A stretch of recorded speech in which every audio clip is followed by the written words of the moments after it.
నమస్తే. ఎలా ఉన్నారు? బాగున్నారా? నేను మీ పద్మజ. ఈరోజు నేను చాలా సింపుల్‌గా, త్వరగా, టేస్టీగా ఉండే చామదుంప ఫ్రై రెసిపీని చూపిస్తున్నానండి.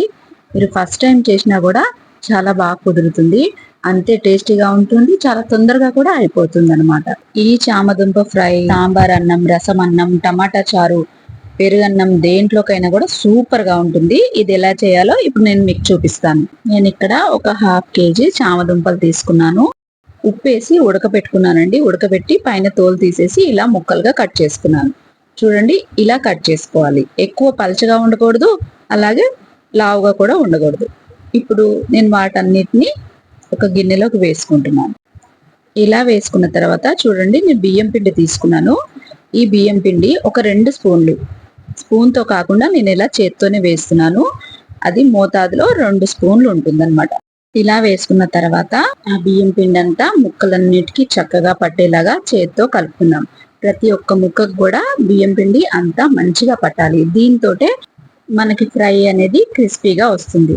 నేను చూపించే డిష్‌లన్నీ కూడా మగపిల్లలు కూడా చాలా ఈజీగా చేసేస్తారండి. నేను చాలా క్విక్‌గా అయిపోయేవి మీకు చూపిస్తున్నాను. చూడండి ఇలా కలుపుకొని పక్కన పెట్టుకుందాం. ఇప్పుడు మనం స్టవ్ వెలిగించి బాండీ పెట్టుకొని దాంట్లోకి నేను ఒక 3 స్పూన్ల దాకా ఆయిల్ వేస్తున్నాను. ఈ ఫ్రైకి ఆయిల్ కొంచెం ఎక్కువే పడుతుంది. నూనెని బాగా వేడి చేసుకోవాలి. ఒకసారి చెక్ చేసుకుందాము. నూనె కాగిందో లేదో చెక్ చేసుకొని మనం కలిపి పెట్టుకున్న చామదుంప ముక్కలన్నీ కూడా వేసేసుకోవాలి. ఇలా వేసిన తర్వాత ఒక 2-3 నిమిషాలు కదిపించొద్దండి. 2 నిమిషాల తర్వాత అప్పుడు కింద నుంచి పైకి చక్కగా కలుపుకోండి. ఈ చామదుంపల వేపుడు సాంబార్లోకి, పచ్చి పులుసులోకి, ఏ రసమైనా పెట్టుకోండి దాంట్లోకి సూపర్‌గా ఉంటుంది. మజ్జిగ పులుసులోకి అయితే ఇంకా ఎక్సలెంట్ అండి. స్టవ్‌ని హై ఫ్లేమ్‌లోనే పెట్టుకొని మనం దగ్గరుండి చామదుంపని వేపుకోవాలండి. స్టవ్‌ని హై ఫ్లేమ్‌లోనే పెట్టాలి.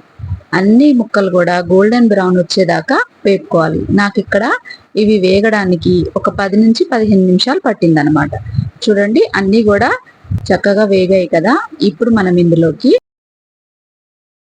ఒక 4-5 పచ్చిమిర్చి వేసుకుందాం. దాంతో పాటు కొంచెం కరివేపాకు వేసుకుందాం. దీంట్లోకి మనం ఏ తాలింపు గింజలు వేయాల్సిన అవసరం లేదండి. నేను దీంతో పాటు టమాటా రసం కూడా పెట్టానండి. అది నెక్స్ట్ వీడియోలో చూపిస్తాను. ఇలా వేపుకున్న తర్వాత ఇప్పుడు మనం ఇందులోకి ఒక స్పూన్ దాకా ధనియాల పొడి వేసుకుందాం. అలాగే మన రుచికి సరిపడా కారాన్ని వేసుకుందాం. నేను ఒక స్పూన్ వేశాను. ఇప్పటిదాకా మనం ఇందులో ఉప్పు వేయలేదు చూడండి. నేను ఉడకబెట్టేటప్పుడు మాత్రం ఒక స్పూన్ వేశాను. ఇప్పుడు ఈ కారం అంతా ముక్కలకి పట్టేలాగా ఒకసారి కలుపుకొని మీ రుచికి సరిపడా ఉప్పును వేసుకోండి. నేనైతే ఇక్కడ ఒక స్పూను ఉప్పును వేస్తున్నాను. ఇలా ఉప్పు కూడా వేసిన తర్వాత ఒక 2 నిమిషాలు స్టవ్‌ని మీడియం ఫ్లేమ్‌లో పెట్టుకొని వేపుకోండి.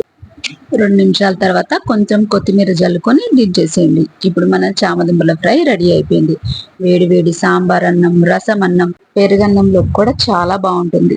చూస్తేనే నోరూరిపోతుంది కదా! మీరు కూడా ఒకసారి తప్పకుండా ట్రై చేయండి. ఇక ఈ వీడియో కనుక మీకు నచ్చినట్టయితే లైక్ చేయండి, షేర్ చేయండి, అలాగే కామెంట్ చేయండి. ఇలాంటి మరిన్ని మంచి రెసిపీస్ కోసం నా ఛానల్ని సబ్స్క్రైబ్ చేసుకోండి. మరో మంచి రెసిపీతో మళ్ళీ కలుసుకుందాం. అంతవరకు సెలవు. నమస్తే.